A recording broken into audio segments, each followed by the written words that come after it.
Okay, praise the Lord. Praise the Lord. Naidupeta Hebron Church, Brother Suri and family, and all the family members of Hebron Church, and అందరికీ ప్రభువైన యేసుక్రీస్తు ప్రశస్తమైన నామంలో మీ అందరికీ శుభాశీస్సులు తెలియజేస్తున్నాను. మొట్టమొదటిగా am I audible? నేను నా మాటలు వినబడుతున్నాయా? Yes, it is audible. Yes.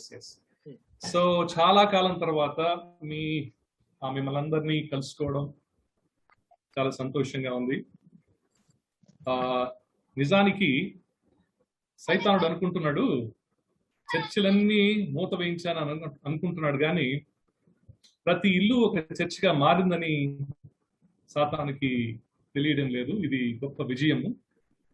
మన చర్చెస్ మూసివేయబడ్డా కూడా టెక్నాలజీని మనం ఉపయోగించుకొని అందరము సహవాసంలో మరొకసారి చేరడం అనేది దేవునికి మహిమకరం.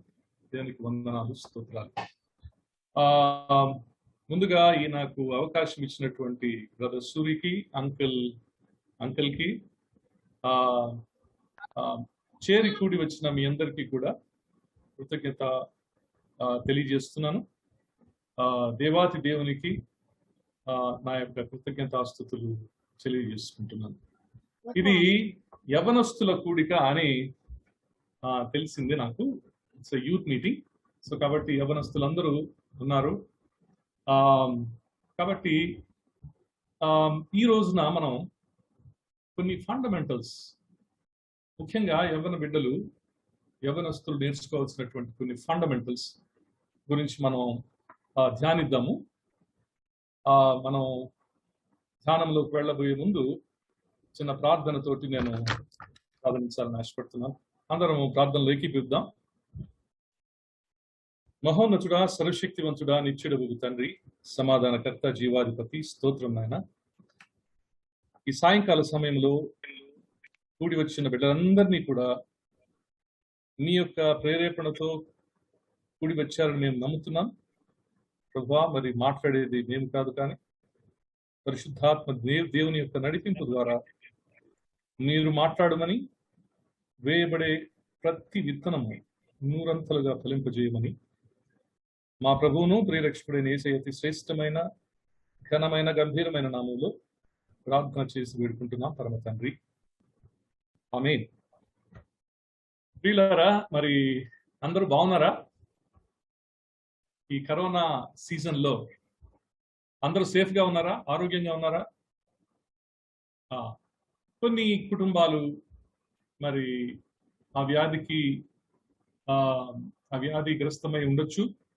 వ్యాధిని కుటుంబ సభ్యులకి ఆ వ్యాధి వచ్చి ఉండొచ్చు.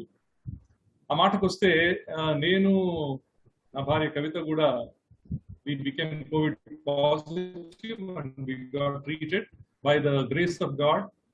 We are healed absolutely for his name to be glorified. దేవుని నామాన్ని ఘనపరచడం కోసం ఆ వ్యాధి మాకు వచ్చిందని మేము నమ్ముతున్నాం. దేవుని కృపను బట్టి ఆరోగ్యవంతులుగా తీర్చబడ్డాం. దేవునికి వందనాలు, స్తోత్రాలు. మరి ఒకవేళ అట్టి పరిస్థితుల్లో మీ కుటుంబ సభ్యులు ఎవరైనా ఉన్నట్లయితే నిరాశపడకండి. దేవుడు గొప్ప దేవుడు, దేవుడు అద్భుతకరుడు, ఆశ్చర్యకరుడు. ఎంతో కొంత ఆధ్యాత్మిక స్థితిని మెరుగుపరచడానికి, మనకున్న ఆధ్యాత్మిక జ్ఞానాన్ని మరి ఎక్కువ చేయటానికి, అనుభవ జ్ఞానాన్ని మనకు ఇవ్వటానికి, మరి విశ్వాసాన్ని మనం పంచడానికి ఈ అననుకూలమైన పరిస్థితులు, అనారోగ్యాలు మనకు వస్తాయని విశ్వసిస్తూ ముందుకు వెళదాం. సో వారందరి కోసం నేను ప్రార్థన కూడా చేస్తాను. ఈ రోజున మనము ధ్యానించాల్సినటువంటి అంశం ఏమై ఉంటుంది అని నేను ఆలోచన చేస్తే, ముఖ్యంగా యువతకు చాలా కోరికలు ఉంటాయి. మరి ఫ్యూచర్ ని దృష్టిలో ఉంచుకొని చాలా అనేక విధాలైనటువంటి ప్లాన్స్ ఉంటాయి, అనేకమైనటువంటి గోల్స్ ఉంటాయి. ఉదాహరణకి యవనస్తుల్ని అందరినీ కనుక మనం ఒక సర్వే చేసి వారి యొక్క గోల్స్ ఏంటి అని తెలుసుకున్నట్లయితే, గోల్స్ ఈ విధంగా ఉంటాయి. నేను మంచి జాబ్ తెచ్చుకోవాలని నేను అనుకుంటున్నాను. సో ఆ యవనస్తుడికి జాబ్ అనేది ఒక గోల్. ఇంకొక గోల్ ఏంటంటే, జాబ్ వచ్చిన వారిని కనుక మనం ప్రశ్న చేస్తే నేను మంచి ప్రమోషన్ నేను తెచ్చుకోవాలని నా గోల్. నెక్స్ట్ ఇయర్ కల్లా కూడా, లేకపోతే డౌన్ ద లైన్ 3 years లేకపోతే 5 years నేను మంచి పొజిషన్కి నేను వెళ్ళాలి అన్నటువంటి గోల్స్ ఉంటాయి. మంచి శాలరీ తెచ్చుకోవాలన్నటువంటి గోల్స్ ఉంటాయి, మానిటరీ గోల్స్ ఉంటాయి. ఈ యొక్క సంవత్సరం నా యొక్క సంవత్సరిక ఆదాయం ఎంతైతే మరొకటి సంవత్సరము ఇంకా దాన్ని డబుల్ చేసుకోవాలి అన్నటువంటి కోరికలు, గోల్స్, మానిటరీ గోల్స్ ఉంటాయి. ఇంకా కొంతమంది చూసినట్లయితే జాబ్ వచ్చి ఒకవేళ బాగా సెటిల్ అయిన వాళ్ళు చూసినట్లయితే, నేను నా యొక్క ప్రాపర్టీని పెంచుకోవాలి, నేను జాబ్ అయితే ఉంది, చక్కగా నేను స్థిరపడ్డాను, అయితే నేను ఒక స్థలాన్ని కొనుక్కోవాలి, లేకపోతే ఒక ఇంటిని కొనుక్కోవాలి, లేకపోతే ఒక ఇంటిని నిర్మించుకోవాలి. ఒక ఇల్లు ఉన్నట్లయితే 2 ఇండ్లు కొనుక్కోవాలి, 2 ఇండ్లట్లయితే 3 ఇండ్లు కొనుక్కోవాలి. ఈ విధంగా అనేకమైన కోరికలు ఉండొచ్చు. ఈ కోరికలన్నిటికీ కూడా వెనుక ఉన్నటువంటి పరమార్థాన్ని కనుక మనం చూసినట్లయితే, ఈ కోరికల అన్నిటికీ కూడా ఒక్కొక్కసారి ఎందుకు ఈ కోరిక నీకు వచ్చింది అంటే కొంతమందికి అవగాహన ఉండకపోవచ్చు. కానీ మీరు ఎందుకు వీటినన్నిటినీ కోరుకుంటున్నారంటే, ఈ కోరికల వెనుక ఉన్న పరమార్థం మనిషి నిమ్మళంగా సంతోషంగా ఉండాలని, మనిషి జీవితము సంతోషంగా ఉండాలి అన్నటువంటి ఒక నేపథ్యంతో, ఒక భావనతోటి ఈ కోరికలన్నీ మనం కోరుకుంటాం కదా. సో నా జాబ్ వస్తే నేను సంతోషంగా ఉంటా, నాకు శాలరీ పెరిగితే నేను సంతోషంగా ఉంటా, లేకపోతే నేను స్థలం కొనుక్కుంటే, పొలం కొనుక్కుంటేనో, లేకపోతే ఇల్లు కట్టుకుంటేనో సంతోషంగా ఉంటా, లేకపోతే నాకు పెళ్ళైతే సంతోషంగా ఉంటా, నాకు పిల్లలు పుడితే నేను సంతోషంగా ఉంటా. ఇలాంటి కోరికలన్నీ ఉంటాయి. వీటన్నిటికీ కారణం ఏంటంటే, బేసిక్గా సంతోషంగా ఉండడం కోసం మానవుడు తన ప్రయత్నాలు కొనసాగించుకుంటూ వెళ్తాడు. ఈ కోరికలను కలిగి జీవించడం జరుగుతాం. మరి ముఖ్యంగా యువతలో అనేక కోరికలు ఉంటాయి, అనేక ప్లాన్స్ ఉంటాయి, ఫ్యూచర్ ప్లాన్స్. నేను ఇది చేయాలి, అది చేయాలి, ఇది అవ్వాలి, ఇంత సంపాదించాలి, ఇన్ని సంవత్సరాలలో ఈ విధంగా సెటిల్ అవ్వాలి. రకరకాలైనటువంటి కోరికలు ఉంటాయి. నేను చెప్పాను కదా, కోరికలకు వెనుక ఉన్న పరమార్థం ఏంటంటే సంతోషంగా ఉండడం.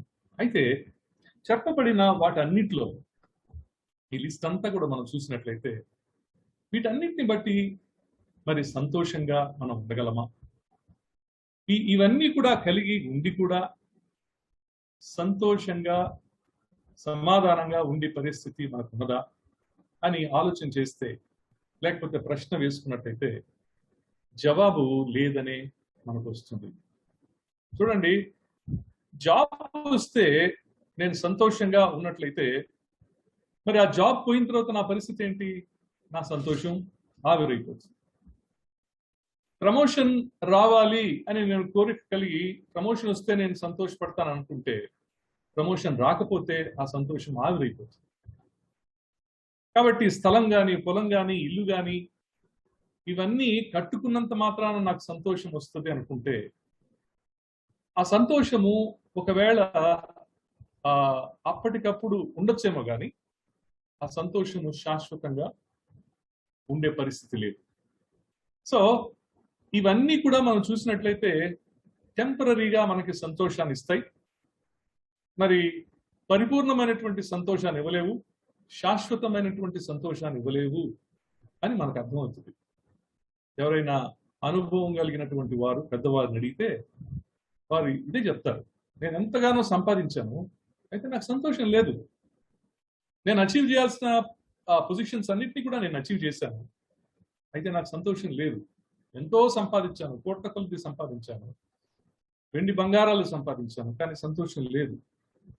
కాబట్టి జాగ్రత్తగా మనం ఆలోచన చేస్తే, మనం లోకంలో ఏం చేస్తున్నా కానీ సంతోషం కోసం చేసేటువంటి పరిస్థితి నిజమైతే, సంతోషం ఎక్కడుంటుందో మొట్టమొదట మనం తెలుసుకోవాలి.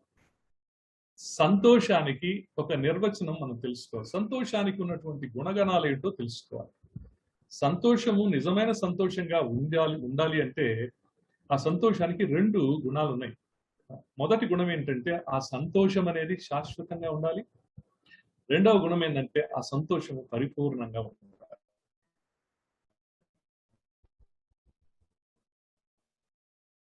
It should be long lasting happiness and దమైనటువంటి సంతోషం. చూడండి, నేను మెన్షన్ చేసినటువంటి ఏ ఉదాహరణలలో కూడా, ఈ లిస్ట్ లో ఏ ఐటెంలో కూడా, ప్రాపంచిక సంబంధమైనటువంటి ఏ విషయాలలో కూడా శాశ్వతమైన సంతోషం ఉండదు, పరిపూర్ణమైనటువంటి సంతోషం ఉండనే ఉండదు. ఎందుకంటే అవి ఉంటే తాత్కాలికమైన సంతోషం వస్తుంది, ఊడితే ఉన్న సంతోషం పోతుంది. కాబట్టి పరిపూర్ణ సంతోషాన్ని ఈ లోకంలో ఏది ఇవ్వలేదు. శాశ్వతమైన సంతోషాన్ని ఈ లోకంలో ఏది ఇవ్వలేదని మనకు అర్థమైపోతుంది. మీకు అర్థం కావడానికి నేను చెప్తున్నా, ఏదైనా ఒకటి శాశ్వతమైంది, మంచిది, నిజమైంది అని అనుకుంటే అది మళ్ళీ మళ్ళీ చేయాలనిపించేది, మళ్ళీ మళ్ళీ చూస్తే కనిపించేది. ఫర్ ఎగ్జాంపుల్, ఏదైనా ఒక అందమైన వస్తువు అక్కడ ఉందనుకోండి, ఒకసారి చూసినప్పుడు అరే చాలా బాగుంది, మళ్ళీ మళ్ళీ ఆ వస్తువుని చూడాలనిపిస్తుంది, మళ్ళీ ఇదిగో చాలాసార్లు ఆ వస్తువుని చూడాలనిపిస్తుంది. అదొక నేచర్. అంటే అది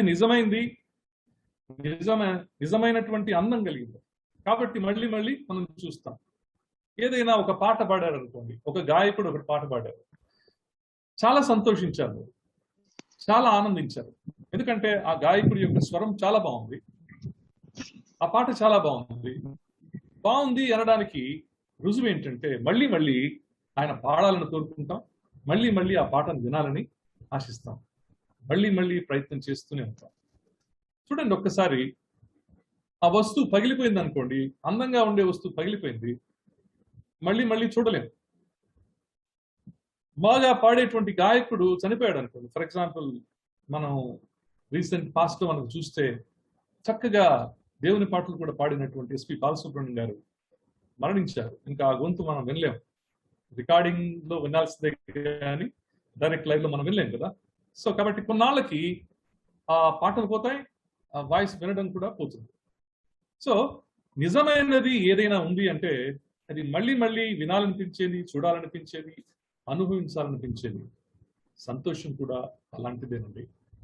నిజమైన సంతోషము ఏదైతే ఉందో అది మన జీవితాల్లో ఉండాలి అని మనం ఆశించినట్లయితే ఆ సంతోషము పరిపూర్ణమైందా అని చూసుకోవాలి, ఆ సంతోషం శాశ్వతంగా ఉండేదిగా చూసుకోవాలి. ఒక విషయం అయితే మనకు అర్థమైంది, ఈ లోకంలో ఏది కూడా శాశ్వతమైన సంతోషాన్ని ఇవ్వలేదు, ఏది కూడా పరిపూర్ణమైనటువంటి సంతోషాన్ని ఇవ్వలేదు అని అర్థమైంది. మరి ఇటువంటి సంతోషము, నిజమైన సంతోషము, శాశ్వతమైనటువంటి సంతోషము ఎక్కడుంది అని మనం గనక చూస్తే దేవుని వాక్యంలో మనకు చెప్పబడిన రీతిగా యోహాను సువార్త 15వ అధ్యాయం 11వ వచనాన్ని మనం చూద్దామండి. యోహాను సువార్త 15వ అధ్యాయం 11వ వచనం. ఎవరైనా బైబిల్ వాక్యం త్వరగా చదవగలిగిన వారు ఎవరంటే దయచేసి సహాయపడండి. యోహాను సువార్త 15వ అధ్యాయం 11వ వచనం. మీ అందు నా సంతోషము ఉండవలననియు మీ సంతోషము పరిపూర్ణము కావాలననియు ఈ సంగతులు మీతో చెప్పుచున్నాను. Praise the lord. సో మీలో ఉండాల్సిన సంతోషం ఎవరిది? నా సంతోషము మీలో ఉండవలననియు. ఈ లోకము సంబంధించినటువంటి సంతోషం కాదండి, సరాసరి దేవాతి దేవుని యొక్క సంతోషం మనలో. నా యొక్క సంతోషము మీ యందు ఉండవలననియు. కాబట్టి మనం వెతకాల్సింది ఈ ప్రాపంచికమైనటువంటి విషయాలు కాదని, దేవుని వాక్యానుసారంగా మనం చూసినట్లయితే మరి దేవుని వాక్యంలో చెప్పబడినట్టుగా ఆయన సంతోషమును మనం వెతుక్కోవాల్సినటువంటి అవసరం ఎంతైనా ఉన్నది. ఆయన సంతోషము ఎలాంటిది అంటే ఆయన చెప్తున్నాడు, ఆయన సంతోషము పరిపూర్ణమైంది. ఆయన సంతోషమే పరిపూర్ణమైంది, ఆయన ఇచ్చేటువంటి సంతోషమే పరిపూర్ణమైంది. ఈ లోకంలో ఏ సంతోషం కూడా పరిపూర్ణం కానిటువంటిది. తర్వాత ఇంకొక మాట మనం చూసినట్లయితే, కాబట్టి మనకి ఈ వాక్యంలో చాలా స్పష్టంగా అర్థమైన విషయం ఏంటంటే, ఆయన ఇచ్చే సంతోషము పరిపూర్ణమే. ఇంకొక మాట ఏమనుకున్నాం, సంతోషానికి ఇంకొక గుణం ఏంటి? శాశ్వతమైంది. పరిపూర్ణమైందే కాకుండా ఆ సంతోషం శాశ్వతంగా ఉండాలి. దాని గురించి మనం బైబిల్లో చూసినట్లయితే యోహాను సువార్త 16వ అధ్యాయము 22వ వచనాన్ని మనం చూద్దాం. అదే సువార్త 16వ అధ్యాయము 22వ వచనం. అటువలే మీరును ఇప్పుడు దుఃఖపడుచున్నారు, కానీ నేను మరలా చూచెదను, అప్పుడు మీ హృదయము సంతోషించును, మీ సంతోషమును ఎవడును మీ యొద్ద నుండి తీసివేయడు. Praise the lord. చూడండి, ఆయన ఇచ్చేటువంటి సంతోషము ఎలాంటిది? మొట్టమొదటిగా ఆయన చెప్తున్నాడు పరిపూర్ణమైంది. ఆయన ఇచ్చేటువంటి సంతోషము ఎలాంటిది అంటే, మీ దగ్గర నుంచి ఎవడును తీసివేయలేంది. ఆయన సంతోషము మన హృదయానికి ఇస్తే ఆ సంతోషమును మన హృదయము నుండి ఎవరు కూడా తీసివేయలేనటువంటి సంతోషం. కాబట్టి ఇదేదో జాబ్ వస్తే సంతోషపడడం, జాబ్ పోతే సంతోషం పోవడం కాదండి. లేకపోతే ఇల్లు కట్టుకుంటే సంతోషం, ఇల్లు లేకపోతే సంతోషం పోవడం కాదు. మనకు ఉన్నటువంటి ఏదైనా ప్రాపర్టీ వస్తే అది సంతోషము, లేకపోతే ప్రాపర్టీ పోతే సంతోషం పోయేటువంటి సంతోషం కాదు. ఇది ఎటువంటి సంతోషము? శాశ్వతమైనటువంటి సంతోషం. ఎవరు కూడా దొంగిలించలేనటువంటి సంతోషం. ఎవరు కూడా ఏది చేసి కూడా నీ యొద్ద నుండి, నీ హృదయం నుంచి దానిలో నుంచి తీసివేయలేనటువంటి పరిస్థితిలో ఉన్నటువంటి సంతోషం. సో కాబట్టి మన హృదయంలో ఆయన సంతోషాన్ని మనం ఆహ్వానించినట్లయితే ఆ సంతోషం ఎటువంటిదండి? పరిపూర్ణంగా ఉంటుంది, శాశ్వతంగా ఉంటుంది. అంటే దాని అర్థం ఏంటంటే, మానవుడు ఎప్పుడు కూడా శాశ్వతమైన సంతోషాన్ని అనుభవిస్తాడు. మానవుడు ఎప్పుడు కూడా పరిపూర్ణమైనటువంటి సంతోషాన్ని అనుభవిస్తాడు. సంతోషంలో కూడా పరిమాణాలు ఉన్నాయి. సంతోషంలో కూడా పరిమాణాలు ఉన్నాయి. కొంత మేరకు సంతోషపడ్డాం, లేకపోతే 30% సంతోషపడ్డాం, 60% సంతోషపడ్డాం, 100% సంతోషపడ్డాం. That's called joy of the Lord, divine joy. పరలోక సంబంధమైనటువంటి దివ్యమైనటువంటి సంతోషం, ఆయన ఇచ్చేటువంటి సంతోషం అలాంటిది. కాబట్టి ఈ రోజున మనం సంతోషం గురించి ఇన్ని కలలు కంటున్నాం కదా. నేను హ్యాపీగా ఉండాలి లైఫ్లో, ఏం చేస్తే హ్యాపీగా ఉంటాను అని ఆలోచన చేస్తే ప్రాపంచికమైన విషయాలు కాదు, కానీ దేవుని యొద్ద నుంచి వచ్చేటువంటి సంతోషం మనం కోరుకోవాలి. అది శాశ్వతమైంది, పరిపూర్ణమైందని మనం తెలుసుకున్నాం. కాబట్టి మన సంతోషం శాశ్వతంగా ఉండాలి. ఎప్పుడు నేను సంతోషంగానే ఉండాలి. ఆ సంతోషం కూడా ఏదో కొద్దిపాటి సంతోషం కాదు, పరిపూర్ణమైనటువంటి, వర్ణించలేనటువంటి మరి అటువంటి జాయ్, అటువంటి సంతోషం నా హృదయంలో ఉండాలి అని నీవు అనుకున్నట్టయితే ఈరోజు మీకు కొన్ని సీక్రెట్స్ చెప్తాను బైబిల్లో. ఏ విధంగా మనం పరిపూర్ణతను సంతోషంలో పొందవచ్చు, ఏ విధంగా మనం శాశ్వతమైన సంతోషాన్ని మనం పొందుకోవచ్చు అని బైబిల్ గ్రంథంలో కొన్ని వాక్యాలు మనం చూసుకొని వాటిని పదిలంగా మన హృదయంలో దాచుకొని నిజమైన సంతోషానికి నాంది పలుకుదాం. నిజమైనటువంటి సంతోషానికి నిజమైన సంతోషానికి పునాది ఈ రోజున వేసుకోవాలని ప్రభు గారిగా మిమ్మల్ని మనవి చేస్తున్నాం. మొట్టమొదటిగా ఈ సంతోషాన్ని గురించిన ప్రస్తావన వాక్యాలు మనం ధ్యానించబోయే ముందు 3 విషయాలు చెప్పి నేను నా ధ్యానాన్ని కొనసాగిస్తాను. చూడండి, మొదటిది ఏంటంటే, మనకేమీ లేనప్పుడు సంతోషం రాదండి. యూజువల్గా లోకస్తులుగా మనం ఆలోచన చేస్తే లేనిలో మనకేం సంతోషం ఉండదు. కానీ అద్భుతమైనటువంటి ఒక ప్రవక్త ద్వారా మనం ఏమీ పోయినా కూడా అద్భుతమైనటువంటి సంతోషాన్ని ప్రదర్శించగలిగేటువంటి ప్రవక్త ఎవరైనా చెప్తారా? ప్రవక్త పేరు? ఏమీ లేకపోయినను నేను యెహోవా యందు ఆనందించేదను అని చెప్పినటువంటి ప్రవక్త హబక్కూకు. కాబట్టి ఒక్కసారి మీరు హబక్కూకు గ్రంథము 3వ అధ్యాయము 17వ వచనం చూద్దాం. హబక్కూకు 3వ అధ్యాయము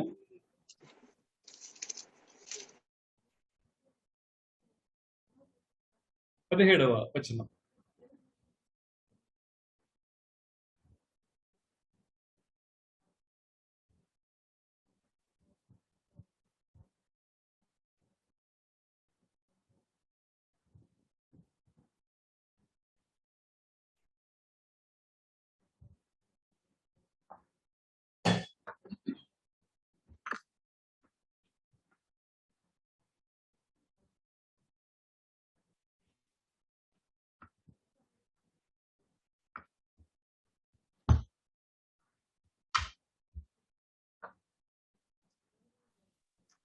అంజూరపు చెట్లు పూయకుండినను, ద్రాక్ష చెట్లు ఫలింపకపోయినను, ఒలీవ చెట్లు కాపు లేక ఉండినను, చేనిలోని పైరు పంటకు రాకపోయినను, గొర్రెలు దొడ్డిలో లేకపోయినను, శాలలో పశువులు లేకపోయినను, నేను యెహోవా యందు ఆనందించెదను.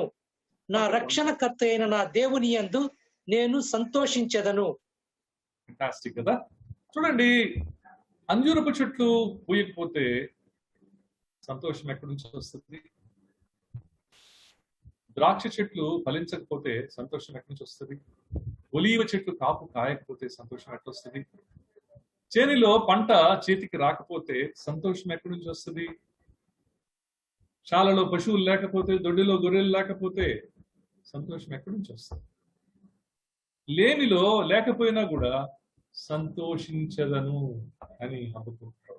దేవుని యొక్క సంతోషం, ఆయన యొక్క సంతోషం, ఆయన ఇచ్చినటువంటి సంతోషం మన హృదయంలో ఉంటే ఈ లోకంలో నీకు ఉన్నా లేకపోయినా నువ్వు సంతోషంగానే ఉంటావు.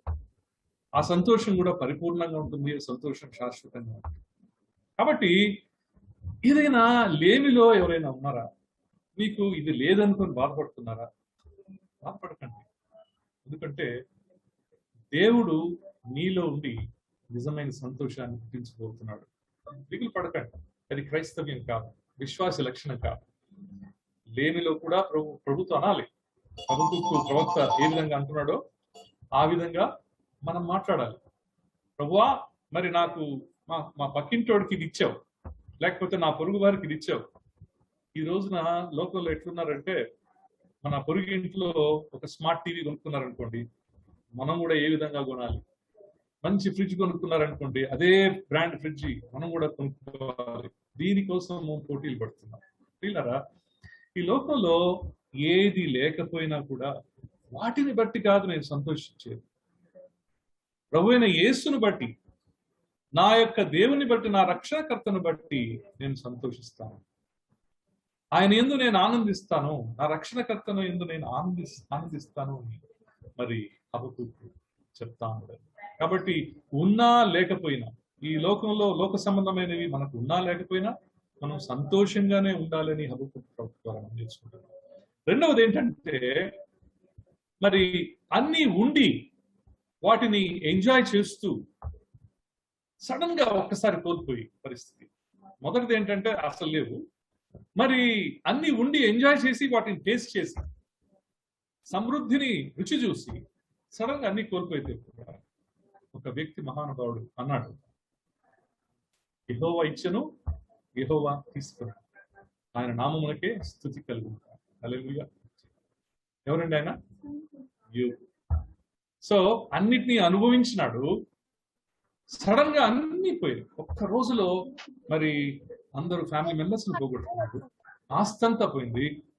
దానికి తోడు మరి భయంకరమైనటువంటి వ్యాధిగ్రస్తుడైపోయాడు. మరి అటువంటి వాడు అంటున్న మాట ఏంటంటే, యెహోవా ఇచ్చెను, యెహోవా తీసుకున్నాడు. దీన్ని బట్టి మనకు అర్థమైంది ఏంటంటే, మనకు ఉన్నదాన్ని బట్టి కాదు సంతోషం, దేవుడు మనలో ఉన్న దాన్ని బట్టి సంతోషం. So it matters, really matters a lot what is the position that you have. What do you possess? Are you possessing the worldly things and you're feeling great about it? You feel proud about it, or because you're proud and your pride is because the Lord is in you? దేవుడు మనలో ఉన్న దాన్ని బట్టి అతిశయపడుతున్నావా, లేకపోతే ప్రపంచంలో ఉన్నవి మనకు ఉన్నదాన్ని బట్టి నీవు అతిశయపడుతున్నావా?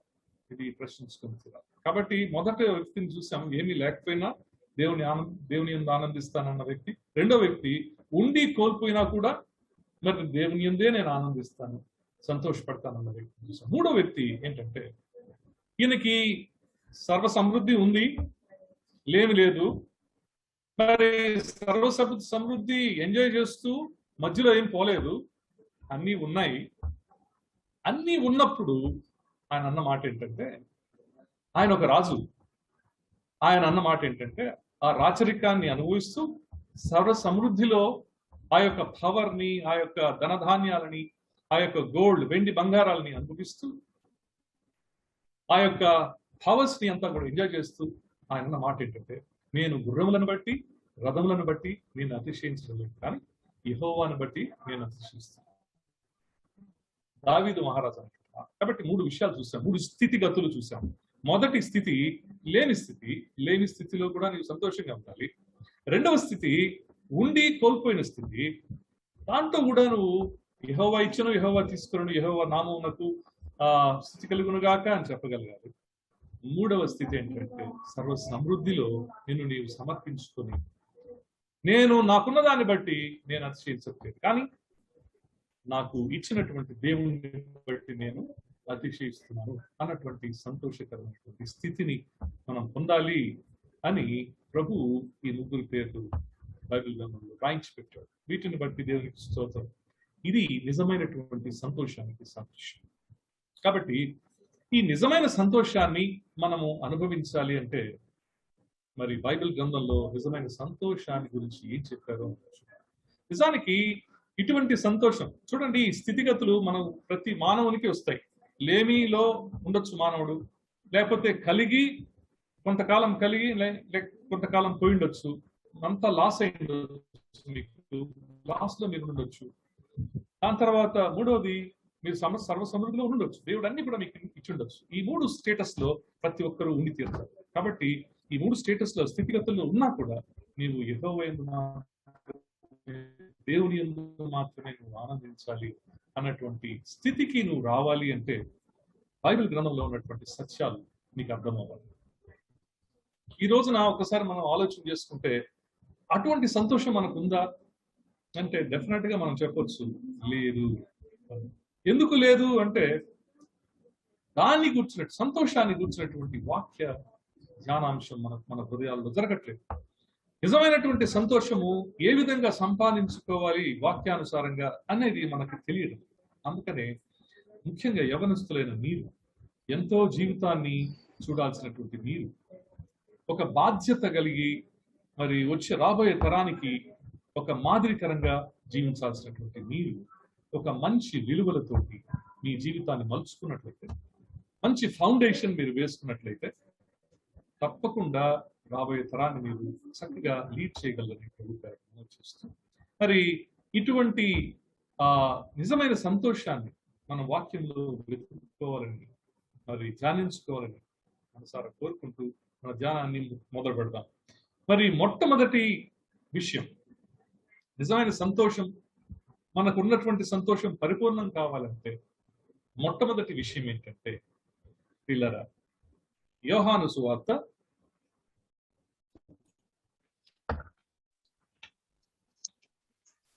1 కొరింథీయులకు రాసిన పత్రిక చదవండి. 1 కొరింథీయులకు రాసిన పత్రిక 13వ అధ్యాయము 6వ వచనం. 1 కొరింథీయులకు రాసిన పత్రిక 13వ అధ్యాయము 6వ వచనం.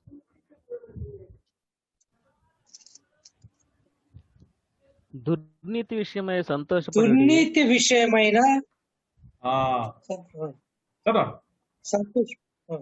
సంతోషపడక సత్యమునందు సంతోషించును. చూడండి, అన్నిటికీ తాళుకొనును. చాలు. దుర్నీతి విషయమై సంతోషపడక సత్యమునందు సంతోషించు. సో దేని యందు సంతోషించాలని దేవుని చెప్తుందో చూడండి.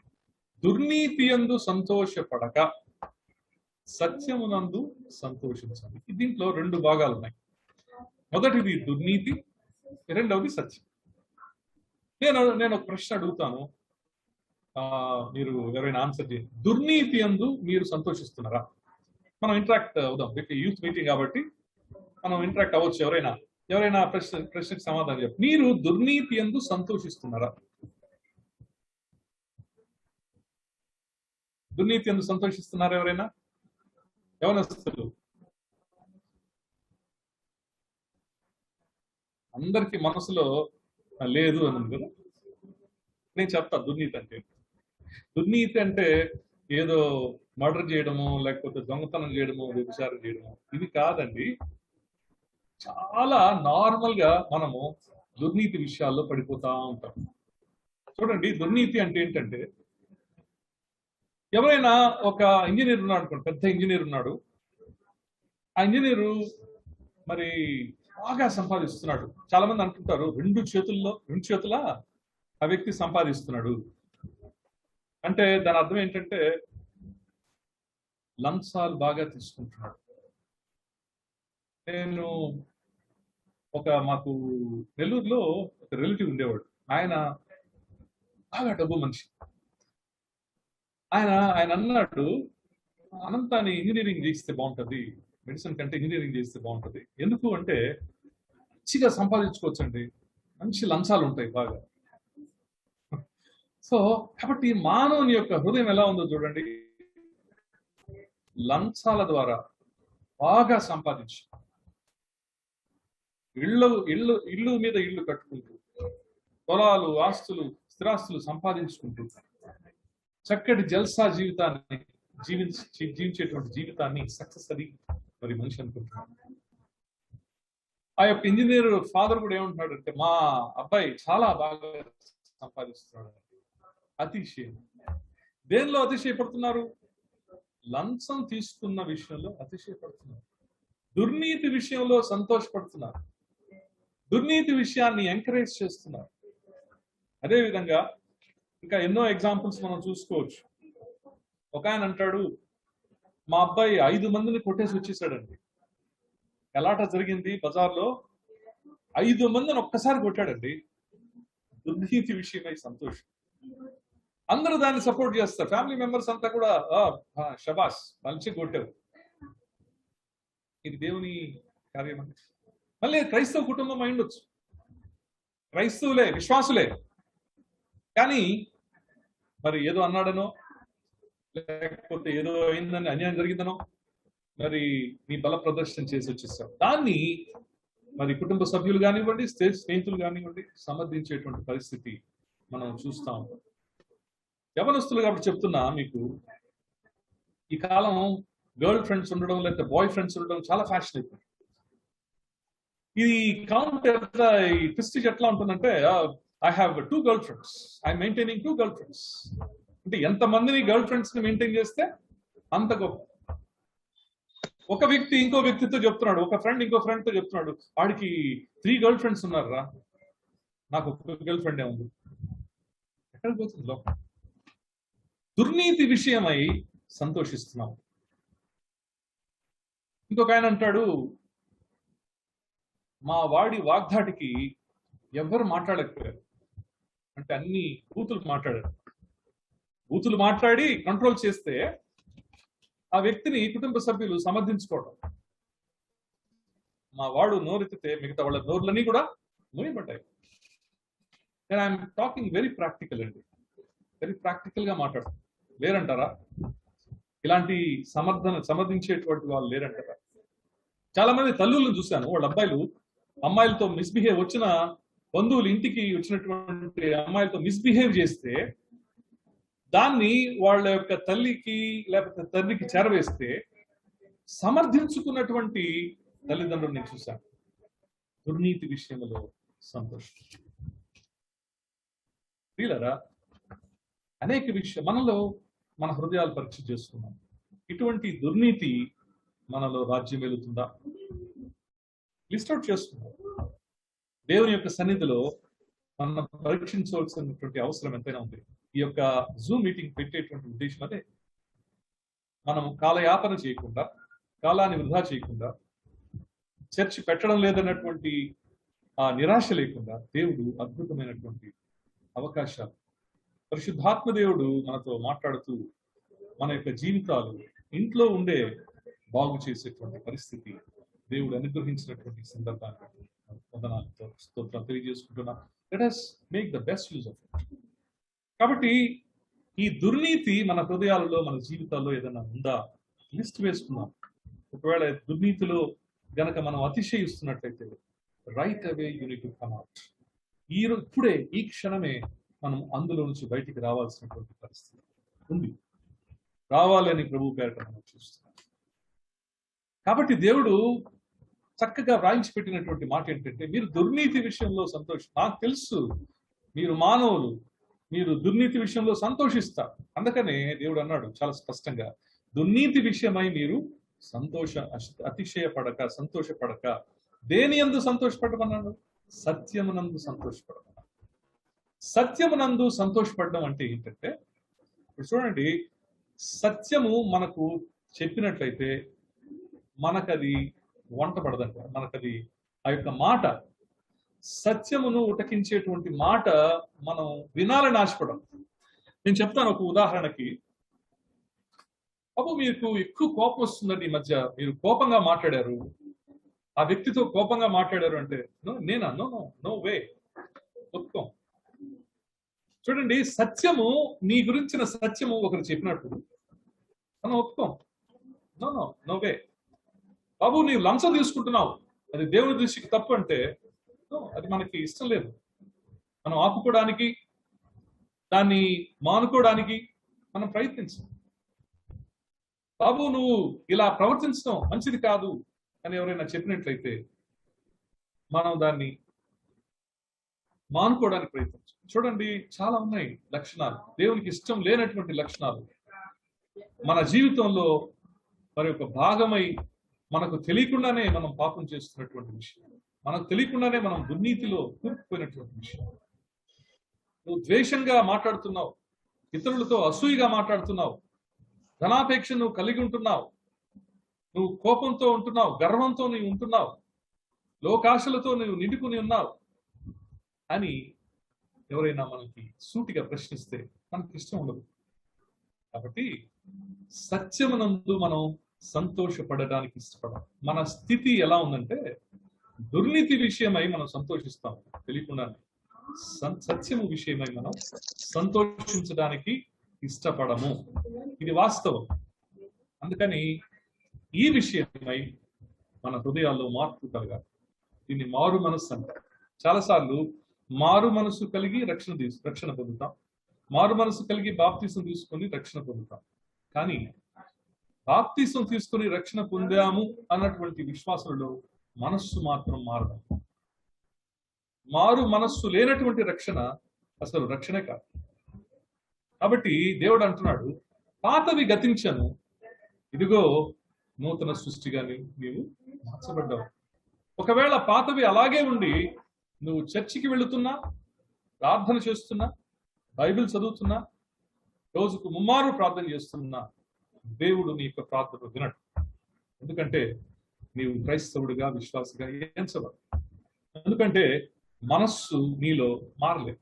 మారు మనసు, నిజమైనటువంటి మారు మనసు నీలో లేదు. నువ్వు అసలు నూతన సృష్టివే కాదు. నూతన సృష్టివి కానప్పుడు దేవుని యొక్క మనస్సు నీలో ఎలా ఉంటుంది? నిజమైన సంతోషం నీలో ఎలా ఉంటుంది? ఈ రోజున ఒక తీర్మానాన్ని తీసుకుంటాం. ఏంటంటే దుర్నీతి విషయాన్ని విడిచిపెడతాం, సత్యమునందు సంతోషించడానికి నడువు తీరుతాం. ఈరోజు ఒక నూతనమైన తీర్మానాన్ని తీసుకుని ముందుకు పెడతాం. పిల్లరా, మరి దేవుని యొక్క వాక్యములో ఉన్నటువంటి సత్యాన్ని, ఈ సత్యం ఒక విత్తనంగా మన హృదయంలో నాటబడి నూరంతలుగా అది ఫలించేటువంటి పరిస్థితికి రావాలని నేను ఆశిస్తున్నాను. ప్రభు పేరట మిమ్మల్ని కోరుకుంటున్నాను. అప్పుడు మన యొక్క సంతోషము పరిపూర్ణంగా, శాశ్వతంగా ఉండగలదని ప్రభు పేరట ఆశిస్తున్నాను. రెండవ అంశాన్ని కనుక మనం చూసినట్లయితే, దేని యందు మనం సంతోషించాలి అని మనం చూసినట్లయితే, రోమీయులకు రాసిన పత్రిక 5వ అధ్యాయం 2వ వచనం. మొదటిగా మనం చూసాం, దుర్నీతి యందు సంతోషించక మనం సత్యం నందు సంతోషించాలి. రెండవది రోమీయులకు రాసిన పత్రిక 5వ అధ్యాయం 2వ వచనం. చదవండి.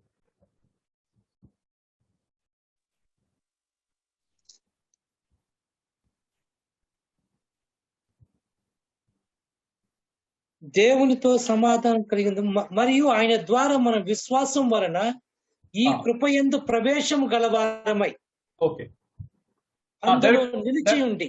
ఓకే, డైరెక్ట్ మూడో వచనం చదవండి. అంతేకాదు శ్రమ ఓర్పు పరీక్ష నిరీక్షను కలిగి చేయనని ఎరిగి శ్రమల యందు అతిశయపడదుము. చూడండి, శ్రమల యందు అతిశయపడాలి, శ్రమల యందు సంతోషపడాలి. శ్రమల యందు సంతోషం ఎందుకు పడాలి అంటే ఆ శ్రమ అల్టిమేట్ గా మనకు నేర్పించేది నిరీక్షణ. కొరింథీయులకు రాసిన పత్రికలో 13వ అధ్యాయంలో లాస్ట్ వచనం కనుక మనం చూసినట్లయితే, చదవనక్కర్లేదు కానీ చివరికి మిగిలేది 3 ఏంటంటే విశ్వాసము, నిరీక్షణ, ప్రేమ. ఇందులో ప్రేమ శాశ్వతమైంది. ఈ యొక్క సీక్వెన్స్ లో ప్రేమ తర్వాత నెక్స్ట్ క్రెడిట్ గోస్ టు నిరీక్షణ. క్రైస్తవ విశ్వాసికి నిరీక్షణ చాలా ఇంపార్టెంట్. నిరీక్షణ లేని క్రైస్తవ జీవితం అసలు జీవితమే కాదు, క్రైస్తవ జీవితమే. నిరీక్షణ లేని ఎవరైనా విశ్వాసం ఉంటే అది విశ్వాసే కాదు. కాబట్టి నిరీక్షణ ఎంత ప్రాముఖ్యమైందో చెప్పడానికి దేవుడు చెప్తున్నాడు. దేవుడు కల్పించేటువంటి ఆయన స్ట్రాటజీ ఏంటంటే ఆయన శ్రమను గుర్తిస్తాడు. చాలా మంది మనం శ్రమలో కృంగిపోతాం. శ్రమలు వచ్చినప్పుడు చేతగాని వారుగా మరి నువ్వు తీర్చబడతావని దేవుని యొక్క వాక్యంలో. శ్రమలో కుంగి ఉండిన నీవు చేతకాని వానిగా నువ్వు తీర్చబడతావని దేవుని వాక్యంలో మనం చూస్తున్నాం కదా. కాబట్టి శ్రమలో కృంగిపోవడం, శ్రమలో విశ్వాసాన్ని కోల్పోవడం దేవునికి ఇష్టం లేదు. శ్రమలో ఇదొక లెసన్ గా భావించి ఒక పాఠంగా నువ్వు ఎంచుకొని దానిలో నువ్వు నేర్చుకోవాల్సింది, దానిలో నువ్వు పొందుకోవాల్సినటువంటి అవుట్పుట్ ఏంటంటే నిరీక్షణ. అందుకనే చక్కగా ఆ యొక్క మైల్ స్టోన్స్ ని దేవుడు వివరించాడు. శ్రమ ఓర్పును పుట్టిస్తుంది, ఓర్పు పరీక్షను పెడుతుంది, పరీక్ష నిరీక్షణను కలుగు చేస్తుంది. కాబట్టి ప్రతి విశ్వాసి కూడా ఈ యొక్క ప్రాసెస్ గుండా వెళ్ళాలని, మొట్టమొదటి శ్రమ గుండా వెళ్ళి ఓర్పు నేర్చుకోవాలి, ఓర్పు గుండా వెళ్ళి పరీక్షకు నువ్వు సిద్ధపడాలి. ఆ పరీక్ష ద్వారా నీకు నిరీక్షణ కలుగుతుంది. కాబట్టి రిజల్ట్ ఏంటంటే నిరీక్షణ. ఈ నిరీక్షణ అనేది శ్రమ ద్వారా తప్ప మీకు దేని ద్వారా కూడా రాదు అని ప్రభుత్వం మనం. కాబట్టి ఇంత గొప్ప ప్రాసెస్ గుండా దేవుడు తీసుకువెళ్తా ఉన్నాడు అన్నటువంటి సత్యాన్ని బట్టి మనం సంతోషపడి శ్రమయందు మనం ఆనందించాలి, శ్రమయందు మనం కుంగిపోవాలి. ఈ యొక్క సత్యం మీద కనుక మనం తెలుసుకున్నట్లయితే శ్రమయందు మనం ఆనందిస్తాము అని ప్రభుత్వం. కాబట్టి శ్రమలు వచ్చినట్లయితే మనం ఆనందించాలి. కాబట్టి మనం ఆ శ్రమ ఏదైనా కావచ్చు, మానిటరీ శ్రమ కావచ్చు, లేకపోతే అననుకూలమైన పరిస్థితి ఏదైనా కావచ్చు, లేకపోతే అనారోగ్యం కావచ్చు, ఇమ్మీడియట్ గా రిలీఫ్ కోసం మనం వేగిరపడకూడదు. ఇమ్మీడియట్ రిలీఫ్, ఇన్స్టెంట్ గా అది పోవాలి అనుకోకూడదు. దేవుడు మరి మనం ఏదో నేర్చుకోవాలని చెప్పి ఆ శ్రమను మనకి చేశాడు, అనుమతించాడు. ఆ శ్రమ గుండా మనం వెళ్ళి ఈ పాఠాలన్నిటినీ కూడా నేర్చుకొని ఫైనల్ గా నిరీక్షణ మనం పొందుకున్నట్లయితే అద్భుతం. కాబట్టి ఇదే ఫలించడం అంటే, విశ్వాసిగా నువ్వు ఫలించడం అంటే ఇదే. కాబట్టి నీలో విత్తబడినటువంటి వాక్యం నూరంతలుగా ఫలించాలి అంటే నువ్వు నిరీక్షణను నీ జీవితంలో ప్రదర్శించాలి. ఆ నిరీక్షణ ఎలా వస్తుందంటే శ్రమల ద్వారానే వస్తుంది. శ్రమ ఓర్పును కలిగజేస్తుంది, ఓర్పు పరీక్షను కలిగజేస్తుంది, పరీక్ష ద్వారా నువ్వు నిరీక్షణను పొందుకుంటావు. This has to be experienced. So కాబట్టి ఇటువంటి అద్భుతమైనటువంటి అనుభవ జ్ఞానంతో మనం మాట్లాడితే ఆ యొక్క మాటల్లో ఒక అద్భుతమైన పవర్ ఉంటుంది, మనిషిని మార్చగలిగేటువంటి పవర్. కాబట్టి నేను కూడా నాకు COVID-19 పాజిటివ్ వచ్చినప్పుడు ఎంతగానో బాధపడ్డాను. నాకెందుకు వచ్చింది, చాలా జాగ్రత్తగా ఉంటుంది, ఎలా వచ్చింది, నో క్లూ, ఎలా వచ్చిందో నాకు తెలియదు. సరే, హాస్పిటల్లో అడ్మిట్ అయినాను. చాలా మంది చెప్పారు 3 days, అసలు హాస్పిటల్లో అడ్మిట్ కారు, మామూలుగా ఇంట్లోనే ఒక 3 days కోర్స్ వాడితే సరిపోతుంది అన్నారు. కానీ డాక్టర్స్ ఏం చెప్పారంటే హాస్పిటల్లో అడ్మిట్ కావాలి. ఆ మాట విని ఇంకా బాధేస్తుంది. అంటే కోవిడ్ రావటమే బాధ, హాస్పిటలైజేషన్ అనేది ఇంకొక రకమైన బాధ. చాలా మంది 3 days నాకు ఇంజెక్షన్ ఇచ్చారు, అన్ని మెడిసిన్స్ వేశారు, వేసి కూడా 3 days అయింది, 4 days అయింది, తగ్గలేదు. నాకు చాలా ఇంకా బాధ వేసింది. థర్డ్ లెవెల్ ఆఫ్ బాధ. ఏంటి, ఏమైతా ఉంది, బాధ కలిగింది. తర్వాత దేవుడు నాతో మాట్లాడాడు. దేవుడు ఎప్పుడైతే మాట్లాడాడో నేను నా హృదయంలో మార్పు నేను చూస్తాను. దేవుని మీద ఆధారపడడం నేను నేర్చుకున్నాను. సైన్స్ మీద ఆధారపడడం కాదు, డాక్టర్స్ మీద ఆధారపడడం కాదు, మెడిసిన్స్ మీద ఆధారపడడం కాదు, ఓర్పును నేను నేర్చుకున్నాను. ఇది నాకు పరీక్ష నేను ఎంచుకున్నాను. నిరీక్షణ నేను పొందుకున్నాను. ప్రభువా నీ ఇష్టం, ఒకవేళ నువ్వు తీసుకున్నట్లయితే కూడా నేను ready, I'm ready to come to you lord. కాబట్టి ఆ యొక్క ట్రీట్మెంట్ అనేది 3 రోజుల్లో అయిపోవాల్సింది, డిశ్చార్జ్ అయిపోవాల్సింది. చెప్పారు నాకు 3 రోజుల్లో, 4th డే మీరు డిశ్చార్జ్ చేస్తాం. కానీ it took me about 12 days. 12 days నేను ఎక్స్టెండ్ అయ్యాను. ఈ 12 days కూడా నన్ను ఎందుకు దేవుడు అనుమతించాడంటే నేను నిరీక్షణను పొందుతాను. దేవునికి స్తోత్రం కలుగుతా. కాబట్టి శ్రమల గుండా నువ్వు విడేటప్పుడు భయపడకు, బాధపడకు. దేవుడు నీకు ఎంతో అద్భుతమైన అనుభవాన్ని ఇస్తాడు, నిరీక్షణను ఇస్తాడు. కాబట్టి శ్రమల యందు నువ్వు ఆనందించడం అనేది నేర్చుకోవాలి. కాబట్టి 3వదిగా మనం చూసినట్లయితే దేని విషయమై మన సంతోషం పరిపూర్ణమవుతుంది, దేని విషయంలో మనం సంతోషంగా ఉండాలి అని చూస్తున్నట్లయితే యాకోబు రాసిన పత్రిక 1వ అధ్యాయం 2వ వచనం. యాకోబు 1వ అధ్యాయము 2వ వచనం.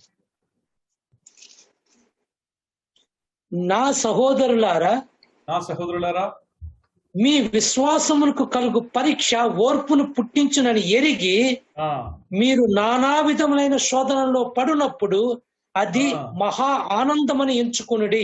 Praise the Lord. నానా విధములైన శోధనలో మీరు పడినప్పుడు అది మహా ఆనందమని ఎంచుకోండి. పిల్లరా, యవనస్తులు, మీరు శోధనలో పడ్డారు. ఇది ఇన్స్టెంట్ గా మరి సాల్వ్ అయిపోవాలని ఆలోచిస్తారు. You allow some time. దేవుడు కూడా ఇన్స్టెంట్ గా మీకు జవాబు ఇవ్వడు. దేవుడు కూడా ఇన్స్టెంట్ ఆన్సర్స్ ఇవ్వడు, ఇన్స్టెంట్ సొల్యూషన్స్ దేవుడు ఇవ్వడు. దేవునికి ఒక లెక్క ఉంది. ఆ లెక్క ఏంటంటే ఆ ప్రాసెస్ కంప్లీట్ అవ్వాలి, నీకు అనుభవ జ్ఞానం రావాలి. అనుభవిస్తేనే కానీ నువ్వు ఇతరులతో వాక్యాన్ని పంచుకోలేవు. అనుభవించి నీవు పంచుకున్నట్లయితే అందులో దేవుని యొక్క శక్తి, దేవుని యొక్క ప్రభావాన్ని ఇస్తారు. మనుషులు మారుతారు, నిన్ను గమనిస్తూ ఉంటారు, నీ జీవితాన్ని గమనిస్తుంటారు. శ్రమలలో నువ్వు ఏ విధంగా ఆనందంగా ఉన్నావో అని అడుగుతారు. How come you are so happy when things are not working in the favour of you అంటారు. అంటే మీరు మీరు మీరు మీ ఫేవర్ గా లేకపోయినప్పటికీ, అనుకూలంగా లేకపోయినప్పటికీ కూడా ఏ విధంగా మీరు ఆనందిస్తా ఉన్నారు అని వారికి అర్థమే కాదు, లాజిక్ అందదు. అలాంటప్పుడు మీరు ప్రభు యొక్క ప్రశస్తతను, ప్రభు యొక్క ప్రాధాన్యత వారికి మీ జీవిత విధానం ద్వారా, మీ మాటల ద్వారా తెలియజేయడానికి ఒక అవకాశం. వీళ్ళరా, మరి మీరు జాగ్రత్తగా చూసినట్లయితే ఉదాహరణకి ఒక సీతాకోక చిలుక ఉంది, దానికి ఒక 4 దశలు ఉన్నాయి కదా. అది ప్యూపా దశలో అది ఉన్నప్పుడు చాలాసార్లు మనం చూస్తుంటాం, గోల్డ్ కలర్లో ఉంటాయి, గ్రీన్ కలర్లో ఉంటాయి. మరి అది బయటికి రావడానికి ఎంతో శ్రమ పడుతుంది. మీకు తెలిసే ఉంటుంది ఈ ఎగ్జాంపుల్. ఎంతో శ్రమ పడుతుంది అంట, చాలా శ్రమ పడేది బయటకు వస్తుంది. ఆ శ్రమ ఎందుకు అని ఒక సైంటిస్ట్ ఆలోచన చేసి ఇది ఎందుకు ఇంత కష్టపడతా ఉంది, దీనికి సహాయం చేయాలి అనుకొని ఆ యొక్క ప్యూపాని బ్లేడ్తో కోసేసాడు. కోస్తానే అది కింద పడిపోయింది. కింద పడిపోయి కొంతసేపటికి రెక్కలు విచ్చుకుంది, మరి ఎగిరేటప్పుడు ఆయన చూసింది ఏంటంటే ఆ రెక్కలలో అందమే లేదు, ఆ రెక్కలలో రంగులే లేవు. తీరా ఆయన స్టడీ చేసి చూస్తే తెలిసిన విషయం ఏంటంటే అది శ్రమ ద్వారా అది పగలగొట్టుకొని ఎంతో ప్రెషర్ పెట్టి, ఆ ప్రెషర్ లో ఏమవుతుందంటే ఆ యొక్క లిక్విడ్స్ అన్ని కూడా, సెక్రీషన్స్ అన్ని కూడా ఆ యొక్క రెక్కలోకి వెయిన్స్ ద్వారా వెళ్ళిపోతాయి. వెయిన్స్ ద్వారా వెళ్ళినప్పుడు మంచి అందమైన కలర్స్ ఆ యొక్క సీతాకోకచిలుకకు వస్తాయి.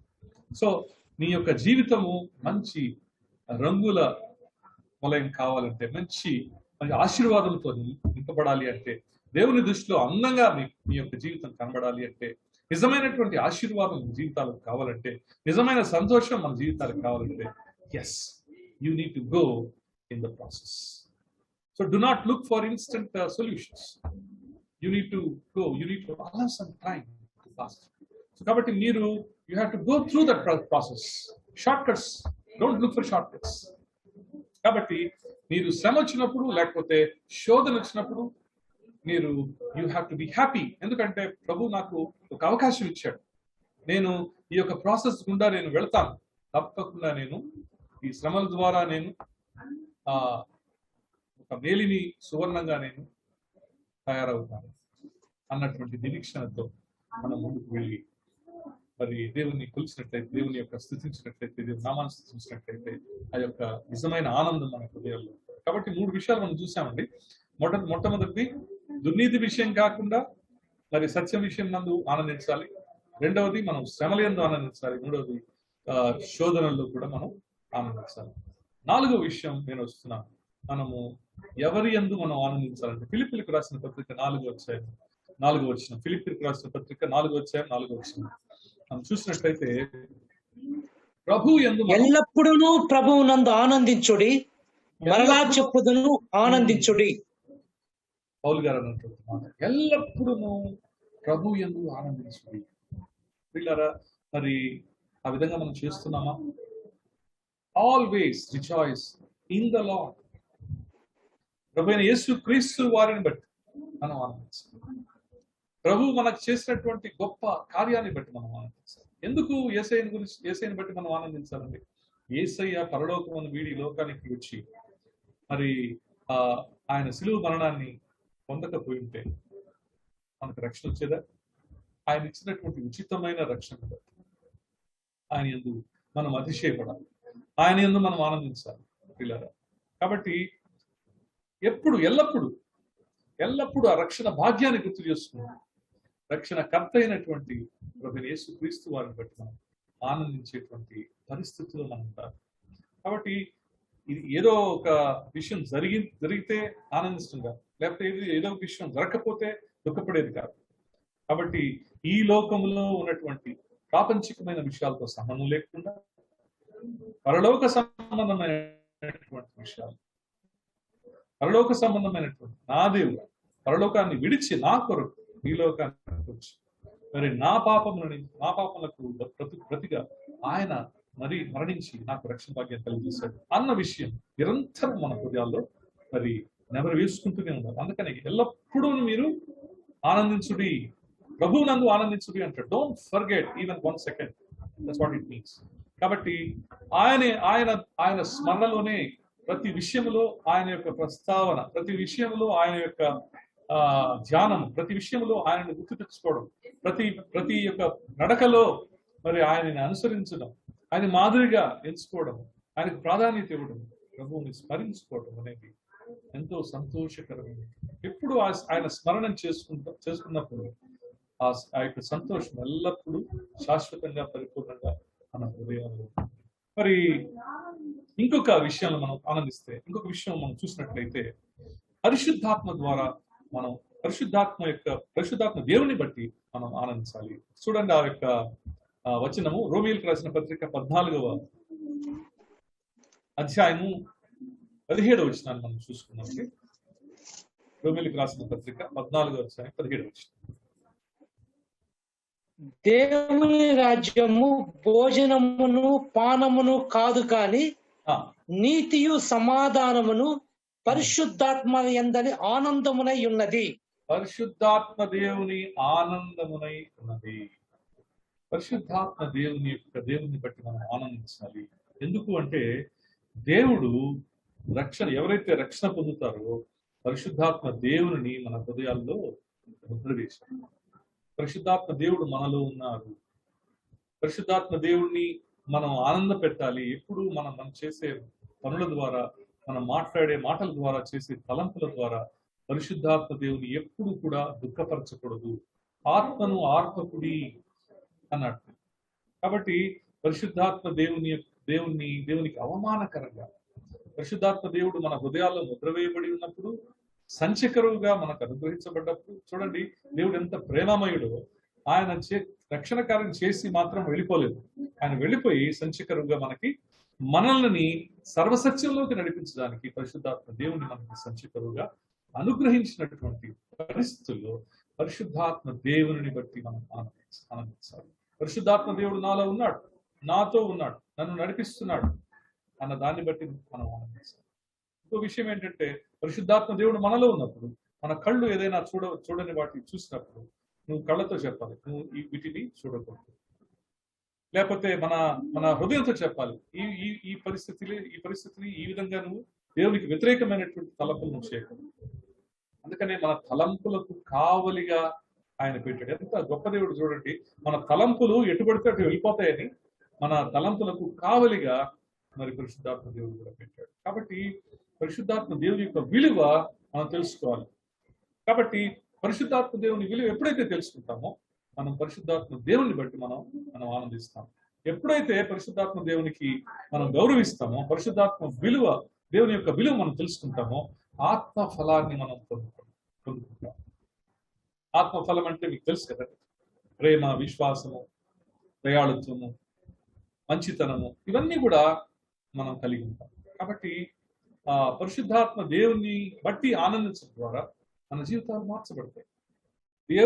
దేని విషయమై మనం ఆనందిస్తామో దాన్ని బట్టే మన గుణం ఉంటుంది. దేన్ని బట్టి మనం ఆనందించాలనుకుంటామో దాన్ని బట్టే మన మాటలు ఉంటాయి, దాన్ని బట్టి మన తలంపులు ఉంటాయి, దాన్ని బట్టి మన గోల్స్ ఉంటాయి, దాన్ని బట్టి మన ప్లానింగ్ ఉంటుంది, దాన్ని బట్టి మన నడుతుంటుంది. కాబట్టి దేవుడు స్పష్టంగా చెప్పాడు, దీన్ని బట్టి ఆనందించకండి, దీనిని బట్టి ఆనందించండి. కాబట్టి వేటిని బట్టి ఆనందించాలో మనం తెలుసుకోవాలి వాక్యం ద్వారా. కాబట్టి ఇప్పుడు దాకా మనం చూసింది ఏంటంటే, మొదటిది దుర్నీతి విషయం కాక సత్యం నందు సంతోషించడం, శ్రమలను బట్టి సంతోషించడం, శోధనను బట్టి సంతోషించడం, ప్రభువుని బట్టి సంతోషించడం, పరిశుద్ధాత్మ దేవుని బట్టి సంతోషించడం. చివరిగా మనం ఒకటి చెప్పి క్లోజ్ చేయాలని నేను ఆశపడుతున్నాను. కీర్తనల గ్రంథము 37వ అధ్యాయము 4వ వచనం. కీర్తనల గ్రంథము 37వ అధ్యాయము 4వ వచనం.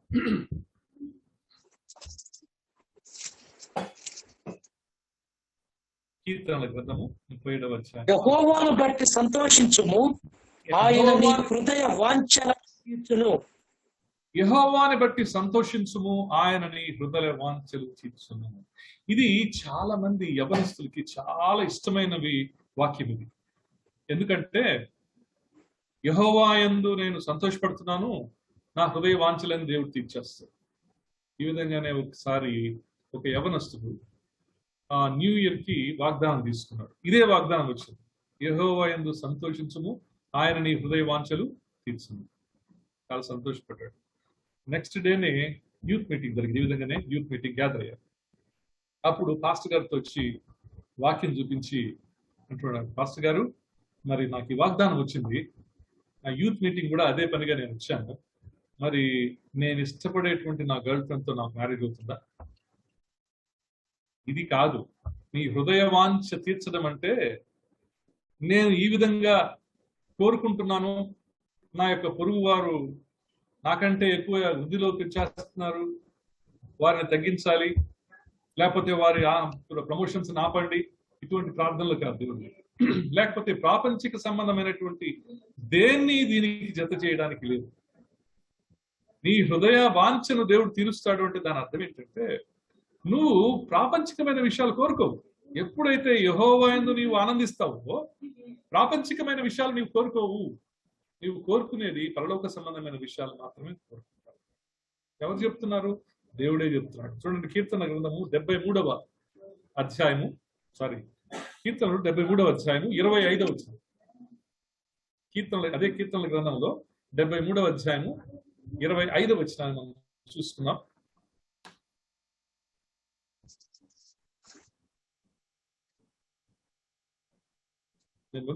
ఆకాశమందు నీవు తప్ప ఏదియో నాకు అక్కరలేదు, నా శరీరము నా హృదయం. చాలు. ఆకాశంలోని నీవు తప్ప నాకు ఇదేది కూడా నాకెవరున్నారు? కాబట్టి ఏమంటున్నాడు? నాకేది కూడా అక్కర్లేదు, నీవు తప్ప నాకేది అక్కర్లేదు అంటున్నాడు.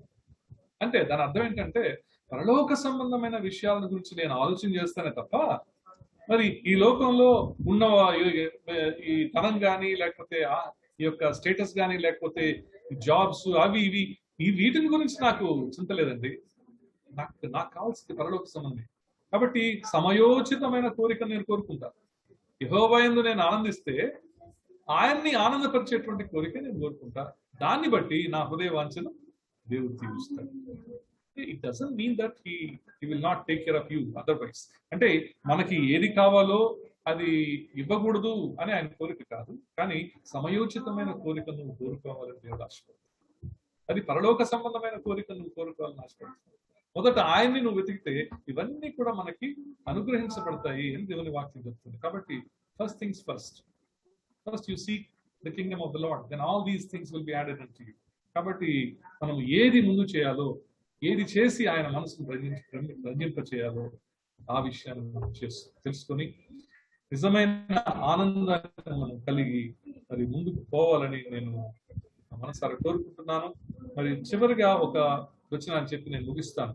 అది లూకా సువార్త 6:22 మరి దేనిని బట్టి మనం సంతోషపడి మనం ముందుకు వెళ్ళాలో దేవుడు లూకా సువార్తలో 6:22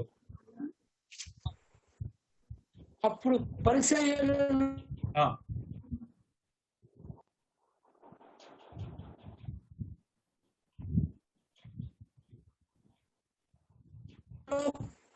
కొందరు విశ్రాంతి దినమునగా యేసు వారితో కూడా ఉన్నవారును ఆకలిగొనినప్పుడు దావీదు ఏమి చేశాను అదేనను మీరు చదవలేదా? అతడు దేవుని మందిరంలో ప్రవేశించి యాజకులు తప్ప మరి ఎవరును తినకూడని సుమకపు రొట్టెలు తీసుకుని తిని తనతో కూడా ఉన్న వారికి ఇచ్చిన కదా. కాగా మనుష్య కుమారుడు విశ్రాంతి దినములకు యజమానుడు అని వారితో చెప్పాను. ఓకే, చదవమంటారా? లేదు, చాలు. నేను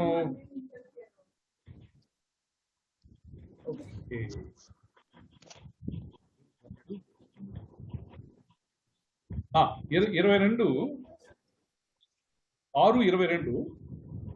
మనుష్య కుమారుని నిమిత్తము మనుష్యులు మిమ్మల్ని ద్వేషించి వెలివేసి నిందించి మీ పేరు చెడ్డదని కొట్టివేయినప్పుడు మీరు ధన్యులు. ఆ దినమందు మీరు సంతోషించి గంతులు వేయండి, ఇదిగో మీ ఫలము పరలోకమందు గొప్పదై ఉండును. కాబట్టి ఎప్పుడు గంతులు వేయాలి, ఎప్పుడు సంతోషించాలండి? ఎప్పుడైతే మనము విశ్వాసంతో నా నిజమైన రక్షకుడు నా యేసయ్య అని రక్షణ పొంది వాక్యానుసారమైనటువంటి జీవితాన్ని మనం జీవించడం ఆరంభిస్తామో ఆ రోజు నుంచి ఈ లోకంతో మనకి కనెక్షన్ కట్ అయిపోతుంది. ఈ లోకస్తులు ఏ విధంగా ఆలోచన చేస్తారో ఆ విధంగా మనం ఆలోచించాలి. ఈ లోకస్తులు ఏ విధంగా ప్రవర్తిస్తారో ఆ విధంగా మనం ప్రవర్తించాలి. ఈ లోకస్తులకు మనం ఒక ఆడ్ పీపుల్ గా కనబడతాం. లోకస్తులంతా ఒక మార్గంలో వెళుతుంటే మనం ఒక మార్గంలో వెళుతున్నట్టుగా కనబడతాం. చాలా ఆ ఆడ్నెస్ ఎలా తయారవుతుందంటే పోను రోజు వారు ద్వేషంగా మారుతుంది.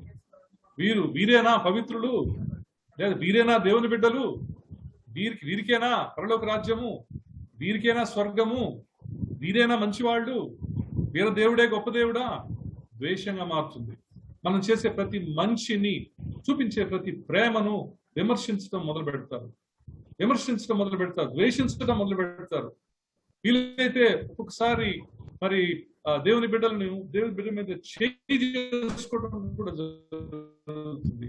భయంకరమైన హింసలు కూడా పెట్టొచ్చు. మాటల ద్వారా, చేతల ద్వారా, మీ యొక్క తలంపుల ద్వారా మరి భయంకరమైనటువంటి హింసలు మరి పెట్టొచ్చు. అలా జరిగినప్పుడు మీరు ధన్యులు, మీరు సంతోషించి గంతులు వేయండి అని దేవుని వాక్యం చెప్తాం. కాబట్టి ఈ మాటలు వింటున్న మీరు అందరం కూడా ఈ రోజున ఒక తీర్మానం తీసుకోవాలి. నిజమైన సంతోషం ఈ లోకం ఇవ్వదు. నిజమైన సంతోషానికి 2 గుణాలు ఉన్నాయి. అవి పరిపూర్ణత, ఇంకోటి శాశ్వతమైనటువంటిది. నిజమైనటువంటి పరిపూర్ణమైనటువంటి శాశ్వతమైనటువంటి సంతోషం నాకు నా దేవుని యందు మాత్రమే దొరుకుతుంది. నా దేవుడే ఆ యొక్క సంతోషాన్ని ఇవ్వగలడు. చెప్పినటువంటి దేవుడు, మాట తప్పని దేవుడు ఎందులో సంతోషం ముందు కూడా చూపించాడు. నంబర్ 1 దుర్నీతి విషయం కాకుండా సత్యంలో సంతోషించమన్నాడు. నంబర్ 2 శ్రమల యందు సంతోషించమన్నాడు. నంబర్ 3 శోధనల యందు సంతోషించమన్నాడు. నంబర్ 4 దేవుని యందు యెహోవా దేవుని యందు సంతోషించమన్నాడు. పరిశుద్ధాత్మ దేవుని బట్టి సంతోషించమన్నాడు. కుమారుడైనటువంటి యేసు ప్రభు, చూడండి త్రిత్వం ఇక్కడ కవర్ అయింది. ప్రభు అయిన యేసు ప్రభుని బట్టి సంతోషము, పరిశుద్ధాత్మ దేవుని బట్టి సంతోషము, తండ్రి అయిన యెహోవాని బట్టి సంతోషం, త్రిత్వములో సంతోషం. కాబట్టి ప్రియులారా, దేనిని బట్టి మనం సంతోషించాలో దానిని బట్టి సంతోషించినట్లయితే, ఆ సంతోషానికి మనం మరి పాటుపడినట్లయితే, సంతోషం ఎక్కడుందో మనం దేవుని వాక్యంలో వెతుక్కొని దాని ప్రకారంగా నడిచినట్లయితే నీ సంతోషము నీ హృదయం నుండి ఎవ్వరూ తొలగించలేరు. దేవుడు ఇచ్చినటువంటి వాగ్దానం, ఎవ్వరు కూడా నీ సంతోషాన్ని తొలగించలేరు నీ హృదయంలో. God has given the promise. కాబట్టి అటువంటి మహోన్నతమైన సంతోషాన్ని మనం అందరము మన జీవితాల్లో మరి మెండుగా కలిగి ముందుకు వెళ్ళాలని, అటువంటి ప్రాక్టీసెస్ ని మనము ఈ రోజు నుంచే మరి మన జీవితాల్లో, మరి మన హృదయాల్లో, మన తలంపుల్లో మరి దాన్ని మిళితం చేసుకొని ఒక లోకానికి ఒక వేరుగా కనబడినట్టు అయినా సరే, భయంకరంగా ఒకవేళ ఆర్డినరీ గా కనబడినా సరే, let us not worry about it. Okay, all that we want is we need to enter into heaven. పరలోక రాజ్యంలోకి మనం ఎంటర్ కావాలి. అదే మన గోల్, అదే శాశ్వతమైనటువంటి సంతోషానికి మార్గం. కాబట్టి మాటలు వింటున్న మీరు ఈ మాటలన్నీ కూడా విత్తనాలు అనుకున్నట్లయితే, మనకు తెలుసు ఈ 3 విత్తనాలు, 4 రకాలైనటువంటి విత్తనాలు. నేను వాటిని గురించి చెప్పట్లేదు, కానీ లాస్ట్ విత్తనం ఏం జరిగిందంటే మంచి నేలను పడిన విత్తనం. మంచి నేలను పడిన విత్తనం ఏ విధంగా చక్కగా ఫలిస్తుందో, ఆ ఫలించడానికి మరి కొన్ని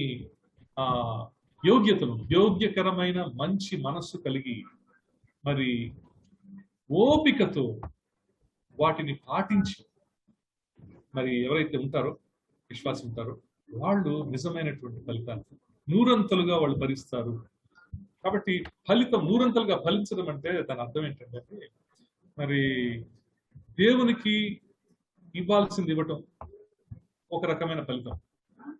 ఓకే, నేను దేవునికి ఇవ్వాలి, నేను కానుకలు ఇవ్వాలి, దశమ భాగాలు ఇవ్వాలి, అదొక రకమైన ఫలితం, ఫలించడం. రెండవ ఫలించడం అంటే ఏంటంటే, 100 ఫలించడం అంటే ఏంటంటే, నీకు అన్యాయం చేసిన వ్యక్తిని కూడా నువ్వు క్షమించి ఆ వ్యక్తిని కూడా నువ్వు ప్రేమించడం. This is called 100% fruitful life. అంటే ఈ ఫలించడంలో కూడా గ్రేడ్స్ ఉన్నాయి. 30 అంతలుగా, 60 అంతలుగా, 100 అంతలుగా. 30 అంతలుగా అంటే రక్షణ బంధనం మన వరకే. 60 అంతలుగా అంటే ఓకే, దేవుని యొక్క సేవలో ఉండడం, లేకపోతే దేవుని బైబిల్ చదవడం, ప్రార్థన చేయడం, దేవుని యొక్క మాటలు ఇతరులతో పంచుకోవడం. 100 అంతలు ఫలించడం అంటే ఏంటంటే, నువ్వు ప్రేమను కలిగి ఉండడం, క్షమించు, నీ యొక్క శత్రువును కూడా నువ్వు క్షమించేటువంటి పరిస్థితికి రావడం. అటువంటి మెచ్యూరిటీకి నువ్వు వచ్చినప్పుడు ఈ సంతోషాన్ని ఎవరు హరించలేరు. నీ యొక్క ఫలితం ఎలా ఉంటుందంటే 100 అంతలుగా ఫలించేటువంటి ఫలితాన్ని నువ్వు అనుభవించగలవు. ప్రభు పేరట తెలియజేస్తూ ఈ అవకాశాన్ని నాకు ఇచ్చినటువంటి సూరి బ్రదర్కి, అంకుల్కి, మరి ఇంత శ్రద్ధగా విన్నటువంటి మీ అందరికీ కూడా ప్రభు నామములో కృతజ్ఞతాస్తుతి చెల్లించుకుంటూ, దేవదేవునికి మరొకసారి కృతజ్ఞతాస్తుతి. చిన్న ప్రార్థనతో నేను ముగిస్తాను. మహోన్నతుడా, సర్వశక్తివంతుడా, నిత్యుడవగు తండ్రి, సమాధానకర్త, జీవాధిపతి, స్తోత్రం నాయన. నిజమైన సంతోషం ఎక్కడుందో మాకు నేర్పించిన రీతిని బట్టి మీకు వందనాలు. బిడ్డలందరినీ కూడా ఎంతో శ్రద్ధగా కూర్చోబెట్టి మీరు వినిపించిన రీతిని బట్టి మీకు వందనాలు. ప్రభువా, ఈ సమయం వృధా కాకుండా, విత్తబడిన విత్తనము వృధా పోకుండా తండ్రి, మరి సైతానుడు దొంగిలించకుండా, మరి రకరకాలైనటువంటి మరి రిచెస్ కానీ, ప్లెజర్స్ కానీ, లేకపోతే ఈ యొక్క అననుకూలమైన పరిస్థితులు కానీ, కష్టాలు కానీ, నష్టాలు కానీ, శోధనలు కానీ వాటిని అణిచివేయకుండా తండ్రి, యోగ్యకరమైనటువంటి మంచి మనస్సు కలిగినటువంటి విశ్వాసులుగా 100 అంతలుగా ఈ యొక్క విత్తినటువంటి విత్తనం ఫలించులాగా తండ్రి మీరు నడిపించి మాలో ఉండి మీరు కార్యం జరిగించుమని మా ప్రభువును ప్రియరక్షకుడైన యేసయ్య శ్రేష్టమైన ఘనమైన గంభీరమైన నామములో ప్రార్థించి పెట్టుకుంటున్నాం పరమ తండ్రి. ఆమేన్. Praise Lord. మన బ్రదర్ అనంత్ గారికి హెబ్రోన్ ప్రార్థనా మందిరం యూత్ తరపున మా యొక్క కృతజ్ఞత తెలుపుకుంటున్నాం.